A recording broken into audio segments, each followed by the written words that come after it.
It was clear I needed a new approach. What might even be considered a scientific approach, beginning by taking a closer look at the details of the biblical story. The oldest accounts of the Exodus were written down in Hebrew, in the first 5 books of the Bible, known as the Torah. I asked Rabbi Manis Friedman, a member of Judaism's Orthodox branch, to recount the ancient stories of the Bible from these sacred scrolls. In order to test the Exodus fairly, I wanted to know what the story was actually claiming. The story of the Exodus begins before the Israelites leave Egypt.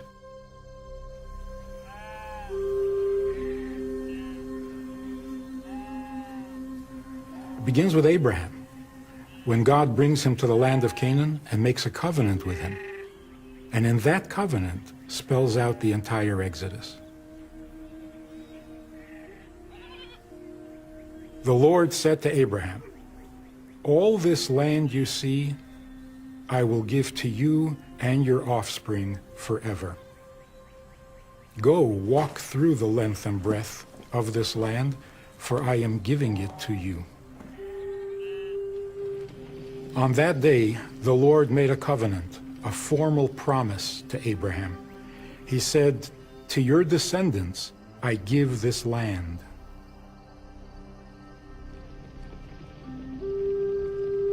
God led Abraham outside, and he said, "Look up to heaven and count the stars, if you can. So numerous will your offspring be." And God said, "Your descendants will be foreigners in a country not their own. They will be enslaved and oppressed.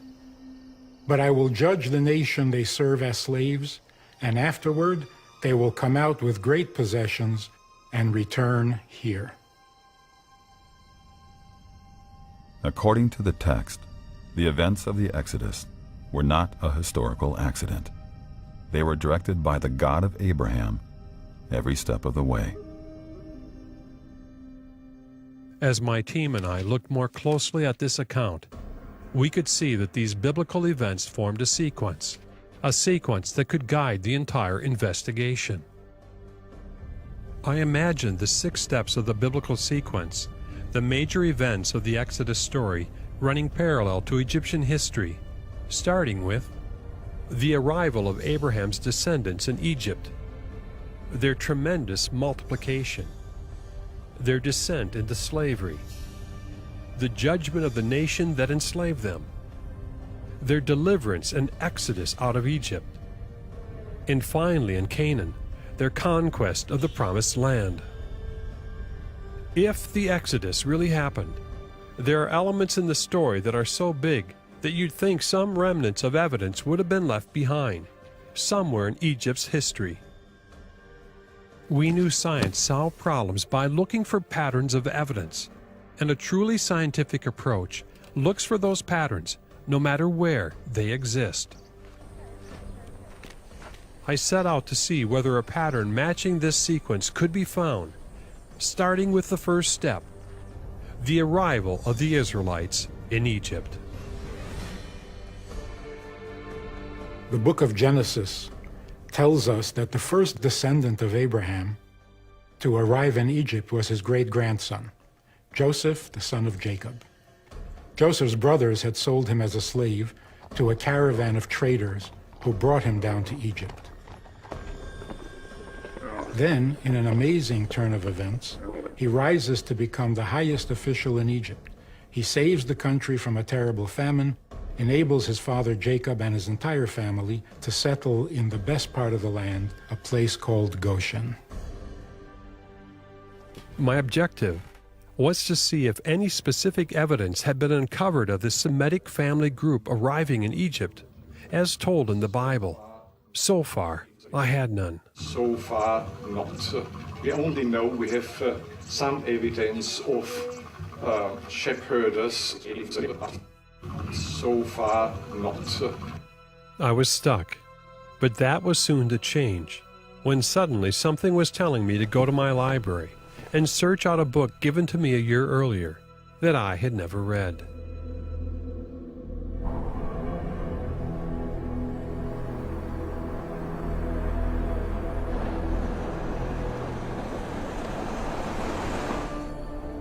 What startled me was that this author had answers to the very doubts that Betek had raised in me.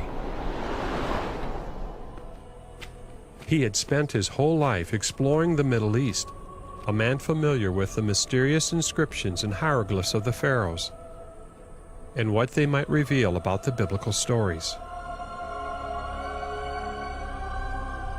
David Rohl, author, historian, and Egyptologist, is an agnostic, someone who remains unconvinced of the existence of God. Yet, he clearly sees archaeological evidence of the biblical Joseph, Jacob, and the early Hebrews in the Nile Delta region of Egypt. Rohl believes that many Egyptologists have missed evidence for the Exodus because they have been looking for it in the wrong time period. While most scholars think that the events of the Exodus happened in the New Kingdom, David Rohl's view would put the Exodus in an entirely different period, the earlier Middle Kingdom, where he claims evidence for the Exodus can be seen. I wanted him to explain why he had come to such a different conclusion than Manfred Betek about Joseph and the early Israelites. Tell me, who is Manfred Betek? Manfred Betek is probably one of the greatest archaeologists alive today, and he's dug at one of the most important sites in the Eastern Delta, a city called Avaris, which is in the land of Goshen, which the Bible calls it, and I believe this is the place where Joseph and his brethren lived.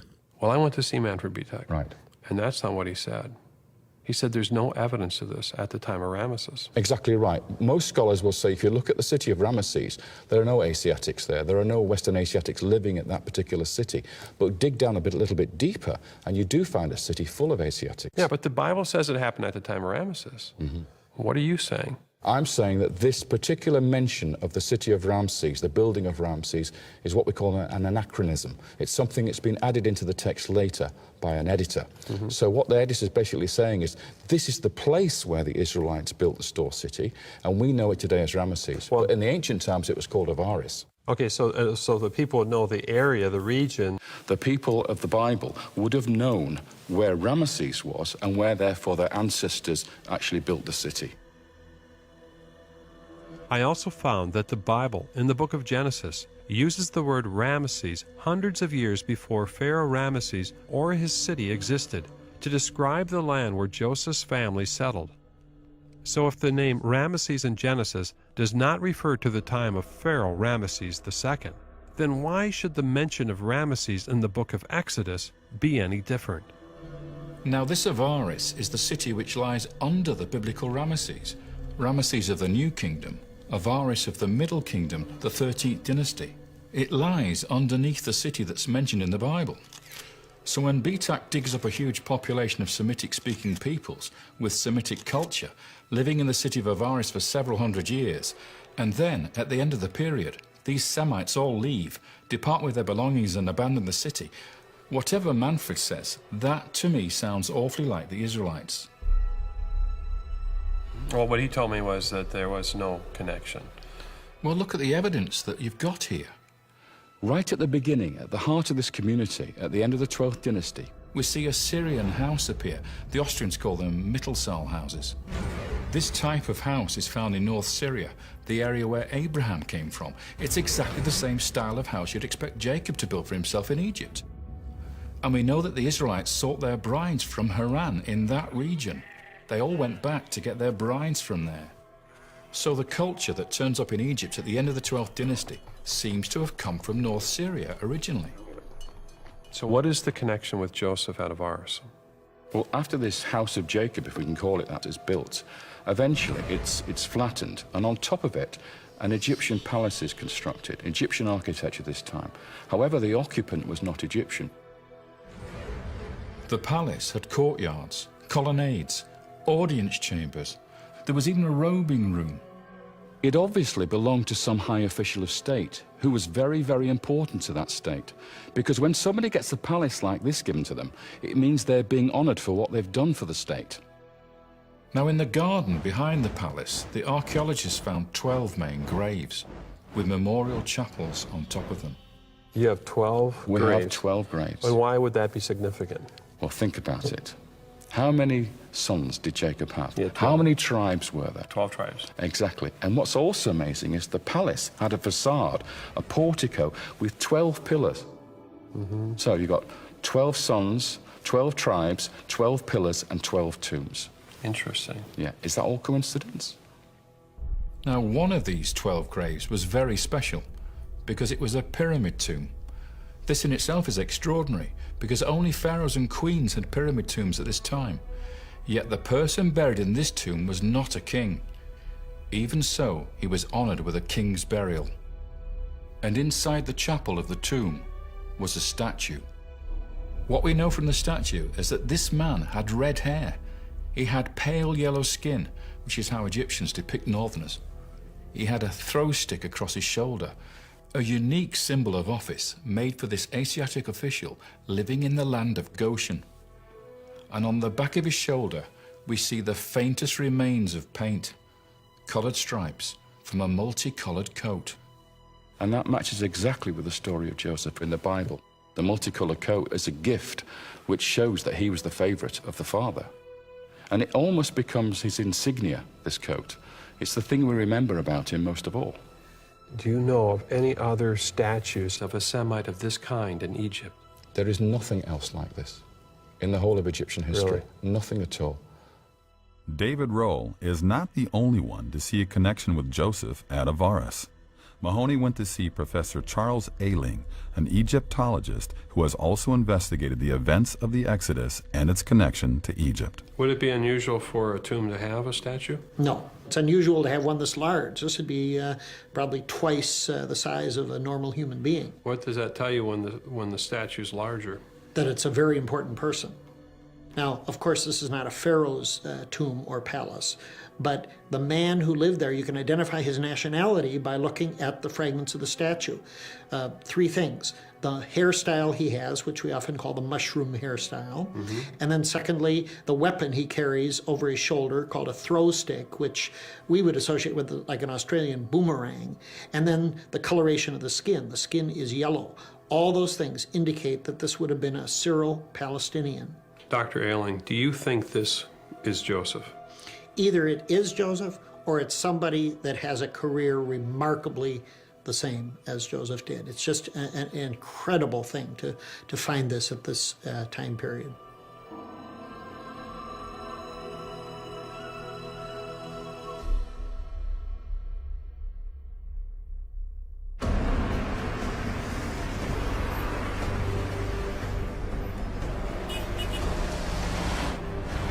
The Exodus was a story about the birth of a nation.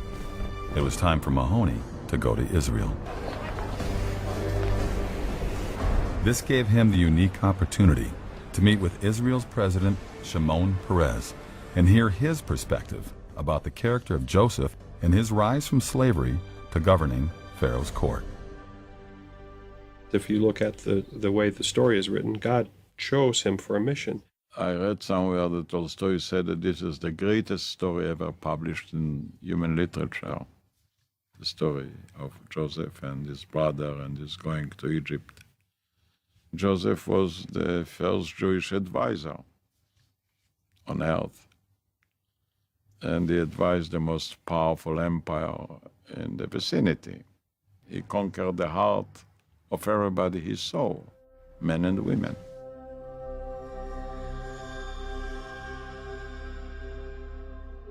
With God's help, Joseph was able to save Egypt by warning of a coming calamity. 7 years of plenty would be followed by 7 years of terrible famine. Pharaoh is so impressed that he puts Joseph in charge of preparing for the famine and makes him second in command over the entire country. He managed to achieve this by foretelling or explaining the dreams of Pharaoh about cattle coming out of the water of the Nile. As first of all 7 fat cows, and then 7 lean cows come out and devour the fat cows. It's an extraordinary story. But the clue here is that these cows are coming out of the Nile. It's the Nile itself which is the cause of both the plenty and the famine. If David's interpretation is right, then the regulation of the Nile may have been key in planning for the coming famine. There's a canal or waterway that connects the Nile to the Fayoum Basin. This is a large lake area, which has the name Bahr Yosef, which means the waterway of Joseph. And this goes back thousands of years as far as we can tell. Why do you think that that canal has that name?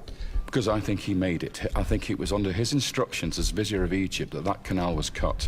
And it was cut to divert half the water from the Nile into the Fayoum Basin. You then get back to the situation where the water levels are just right for growing crops. Can you see it today? It's still in use today. And the construction of this water diversion system is dated to the same period as the early settlement at Avaris.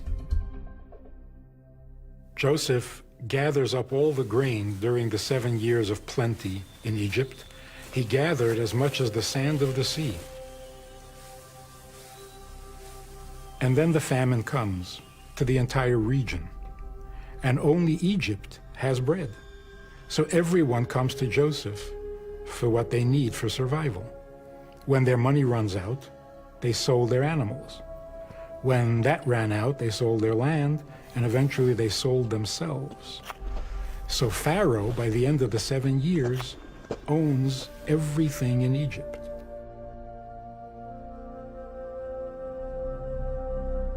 Mahoney wanted to know if there ever was a time in this era when a dramatic shift of wealth and power occurred between the people of Egypt and the Pharaoh.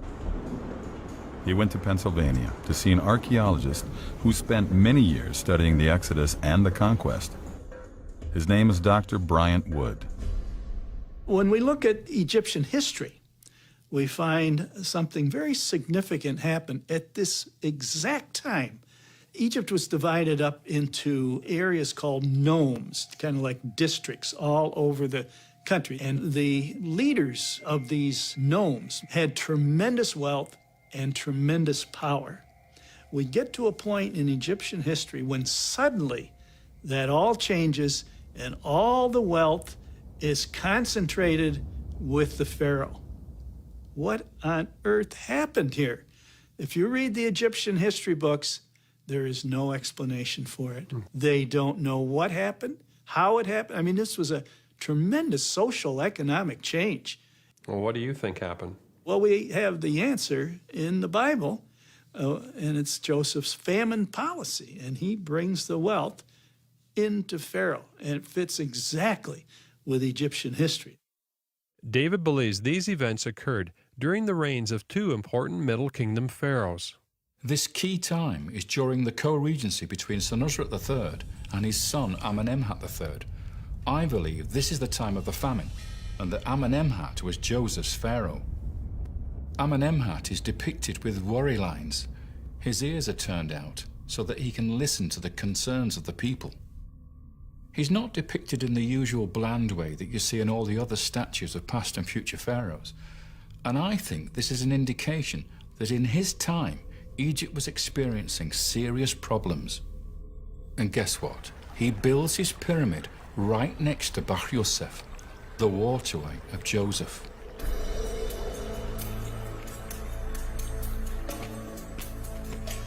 The amount of archaeological evidence matching the first step of arrival in the biblical sequence seemed overwhelming to Mahoney.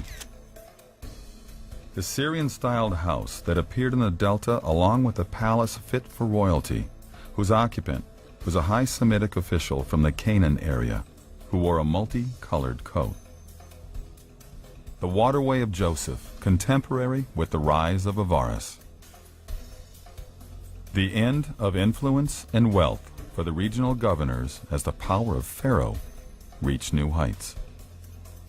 Yet these events converged at a time when the statues of the pharaohs were depicted in a unique, careworn way, the telltale signs of a kingdom in distress. Well, why is it that we've never heard of these finds?